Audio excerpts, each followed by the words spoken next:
7일 금요일, 우리 예수님께서 십자가에 못 박히신 것을 기념하는 성금요일의 새벽입니다. 오늘도 우리가 겸비하게 하나님 앞에 나아가 예배함으로 하루를 시작하도록 하겠습니다. 먼저 주님 가신 길 찬양하겠습니다.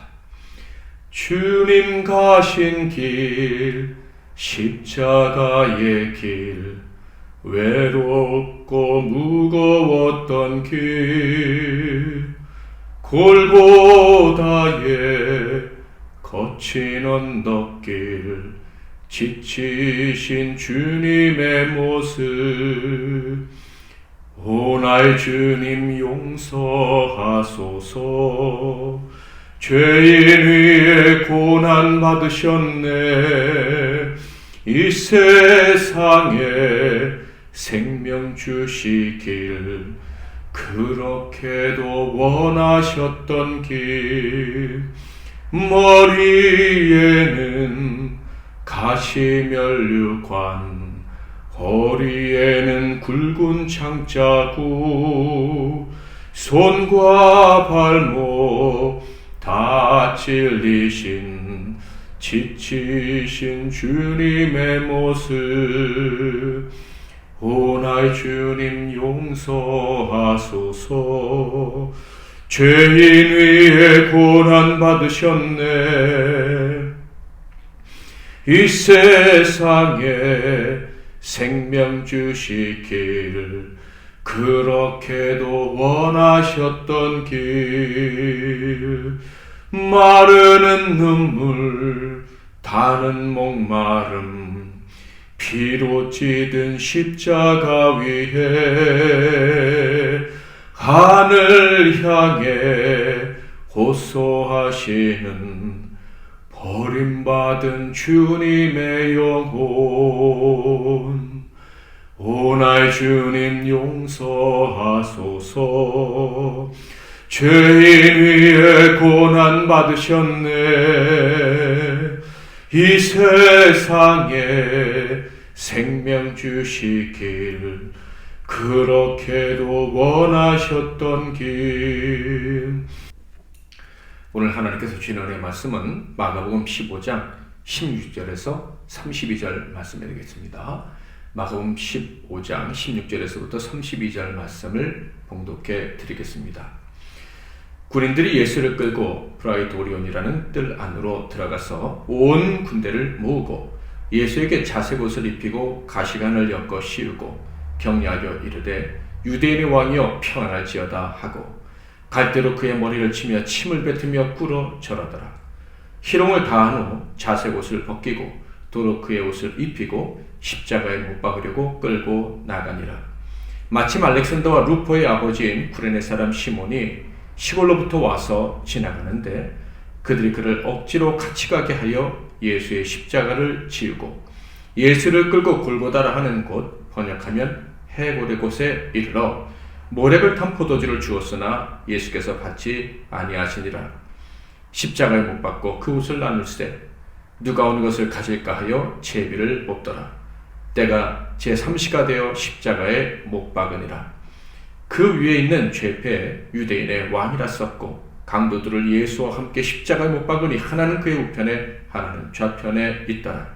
지나가는 자들은 자기 머리를 흔들며 예수를 모욕하여 이르되 아하, 성전을 헐고 사흘에 짓는다는 자여, 내가 너를 구원하여 십자가에서 내려오라 하고 그와 같이 대제사장들도 서기관들과 함께 희롱하며 서로 말하되 그가 남은 구원하였을 때 자기는 구원할 수 없도다.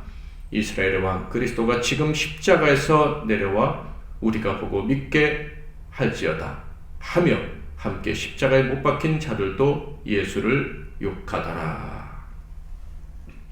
오늘은 십자가로 가는 길, 십자가로 가는 길이란 제목으로 하나님 말씀을 상고하겠습니다.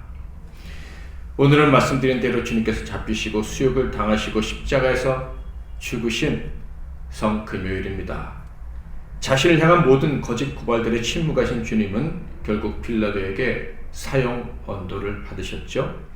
그리고 사형을 집행하는 자, 곧 남의 생명을 빼앗는 일을 즐기는 이리들에게 넘겨지시게 됩니다.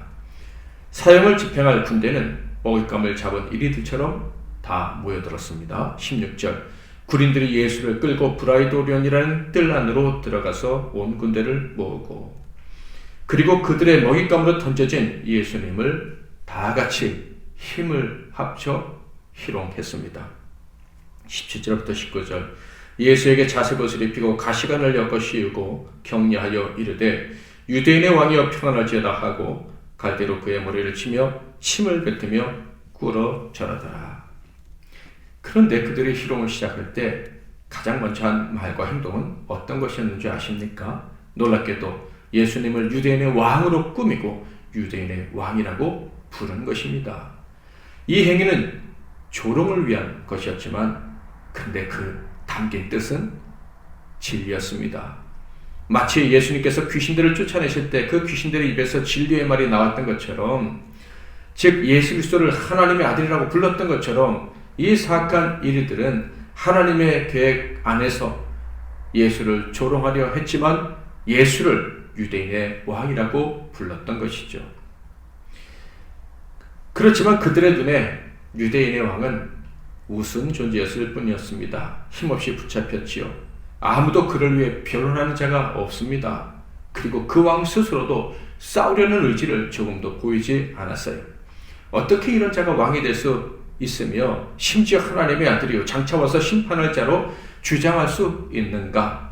그러므로 그들은 예수를 거짓말쟁이 사기꾼이라고 생각했고 마음껏 희롱할 수 있었던 것이죠. 갈대로 머리를 치고 침을 뱉으며 괴롭혔습니다. 그런데 바로 이러한 때에도 우리 주님은 침묵하셨습니다. 대신에 거친 숨소리, 신음소리는 계속 그의 입에서 나왔을 것입니다. 왜냐하면 그들에게 희롱을 당하시기 전 주님은 상상할 수 없는 고통을 안겨주는 채찍질을 무수히 당하셨기 때문입니다. 채찍질에 의해서 찢어진 그 몸 위로 주님의 거친 옷이 입혀졌겠죠. 그런데 군인들은 그 상처에 살점과 피가 엉겨붙은 옷을 억지로 벗기고 새로운 옷 붉은 홍포를 입혀드렸습니다. 상처 위에 입혀진 그 주님의 옷으로 인해 피부가 쓸려나가는 고통은 상상하기조차 어렵습니다. 게다가 주님은 그의 머리 전체가 거대한 바늘 같은 가시로 만든 면류관으로 찔리신 상태였습니다. 갈대로든 손바닥으로든 그의 얼굴이나 머리가 타격받을 때마다 심각한 고통을 당하셨을 거예요. 폭언과 폭력 그리고 그의 몸을 이리저리 끌고 다닐 때 그의 입에선 어찌 거친 숨소리, 신음소리가 나오지 않았겠습니까? 붉고 검은 피와 일그러진 얼굴에서 나오는 신음소리는 그 공간을 메울 수 있었을 것입니다.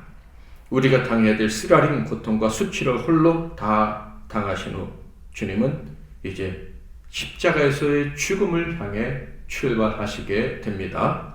20절 희롱을 다한 후 자색 옷을 벗기고 도로 그의 옷을 입히고 십자가에 못 박으려고 끌고 나가니라.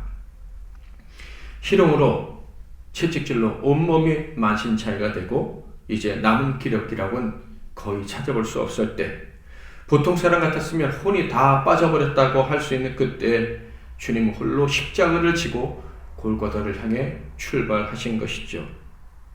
보통 십자가 전에 채찍질로 인해서 죄수가 죽기도 했다고 합니다. 왜냐하면 그 채찍질의 수는 제한이 없었기 때문이에요.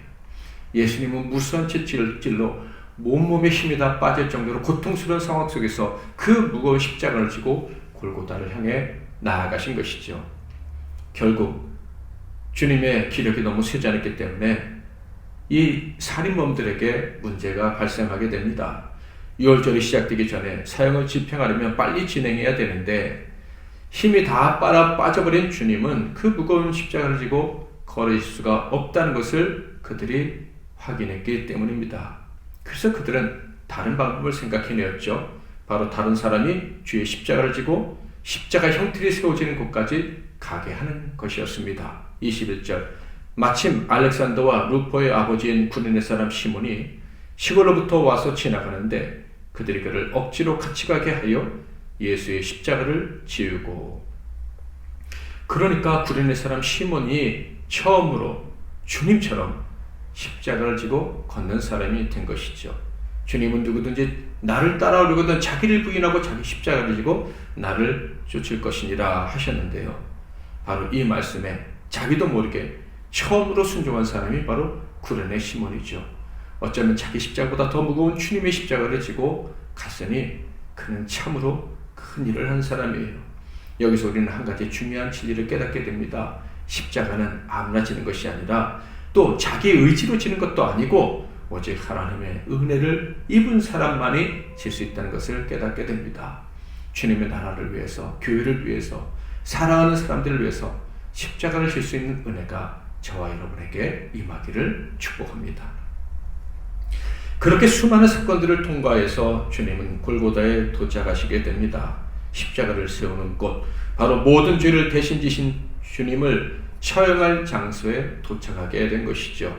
그러자 동정심이 많은 여인들이 모략을 탄 포도주를 주님께 드려 마시게 하려 했습니다.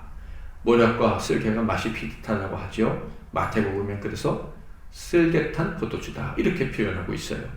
이것은 마취제로 십자가의 고통을 줄이기 위한 것이었습니다. 그런데 주님은 이것을 마실 것을 거부하셨습니다. 22절, 23절 예수를 끌고 골고다 하는 곳, 번역하면 해골의 곳에 이르러 모략을 탄 포도주를 주었으나 예수께서 받지 아니하시니라. 그 여인들은 예수님의 고통을 덜어드리고 싶었겠지만 주님은 그 여인들을 위해 담당해야 될 죄의 짐을 조금도 덜어버리고 싶지 않으셨던 거예요. 그 여인들이 감당해야 될 고통을 주님은 하나도 빠짐없이 다 당하고 싶으셨다 하는 거예요. 그로 인해서 그 여인들이 당해야 될 죄로 인한 고통이 그들에게 하나도 남지 않기를 원하셨다라는 거예요. 주님은 이렇게 죄인들이 당해야 될 고통을 그대로 다 받으셨습니다. 정말 말할 수 없는 큰 사랑으로, 하나님 아버지를 향한 말할 수 없는 순종으로, 그리고 엄청난 헌신으로 이렇게 십자가의 길을 가셨습니다. 그런데 놀랍게도 하나님께서는 이 예수에게, 이 영적인 사람이라고 할 수 있는 예수에게 조금의 동정도 보이지 않으셨어요. 계속해서 조롱과 수치를, 수욕을 당하게 하셨습니다. 24절 십자가에 못 박고 그 옷을 나눌새 누가 어느 것을 가질까 하여 제비 뽑더라. 보통 십자가에 한 사람을 못 박을 때 동원되는 사람은 4명의 병사였다고 합니다. 그래서 그들은요 예수님의 겉옷을 4수로 나눠서 가졌고요. 그리고 속옷까지 벗겨 예수님께 완벽한 수치를 남긴 이후에는 그 속옷은 통으로 찬 것이라 제비를 뽑아 그 뽑은 사람이 가졌다라고 합니다. 그리고 예수님이 십자가에 달린 그 머리 위에, 그리고 또 그 양옆에 주님을 조롱하기 위한 완벽한 작업도 진행했습니다. 25절부터 27절 때가 제3시가 되어 십자가에 못 박으니라. 그 위에 있는 죄패 유대인의 왕이라 썼고 강도 둘을 예수와 함께 십자가에 못 박으니 하나는 그의 우편에 하나는 좌편에 있더라. 예수님께서 철저한 헌신으로 십자가에서 죽으셨습니다. 그러나 하나님은 철저히 외면하셨죠. 그리고 악인들은 악랄하고 또 철저하게 조롱했습니다. 그것은 큰 효과를 거뒀습니다. 바로 모든 이들이 주님의 십자가의 고통을 당연한 것으로 여기게 되었다라는 거예요. 29절부터 32절 지나가는 자들은 자기 머리를 흔들며 예수를 모욕하여 이르되 아하 성전을 헐고 사흘에 짓는다는 자여 내가 너를 구원하여 십자가에서 내려오라 하고 그와 같이 대제사장들도 서기관들과 함께 희롱하며 서로 말하되 그가 남은 구원하였을 때 자기는 구원할 수 없도다. 이스라엘의 왕 그리스도가 지금 십자가에서 내려와 우리가 보고 믿게 할지어다 하며 함께 십자가에 못 박힌 자들도 예수를 욕하더라.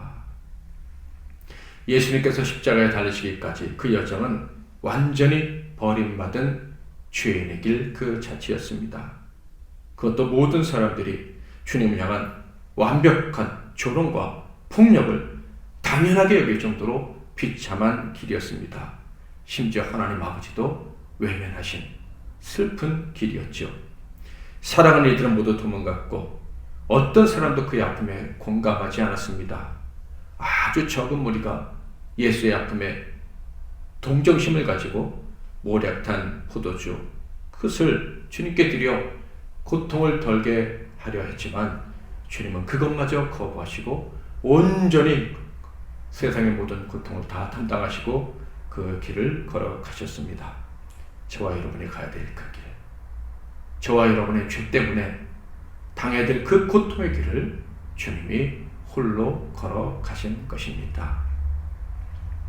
이 시간에 다 같이 기도하겠습니다. 오늘 새벽에 기도할 기도의 제목을 드리겠는데요. 주님의 고난의 깊이, 주님의 고난의 의미를 깊이 깨닫고 진심으로 감사하는 자가 되게 하옵소서. 왜 주님이 그 고난을 당하셔야 됐는지 바로 나 때문이라는 사실에 대해서 온전히 깨닫고 감사하는 자가 되게 하옵소서. 그리고 오늘 밤에 있을 철야 예배를 위해서도 기도해 주시면 감사하겠습니다. 제가 잠깐 기도하고 여러분이 이어서 기도하시고 하루를 시작하시겠습니다. 기도하겠습니다. 하나님 아버지, 오늘 이 성금요일에 예수님께서 어떻게 그 십자가에까지 가셨는지 살펴보았습니다.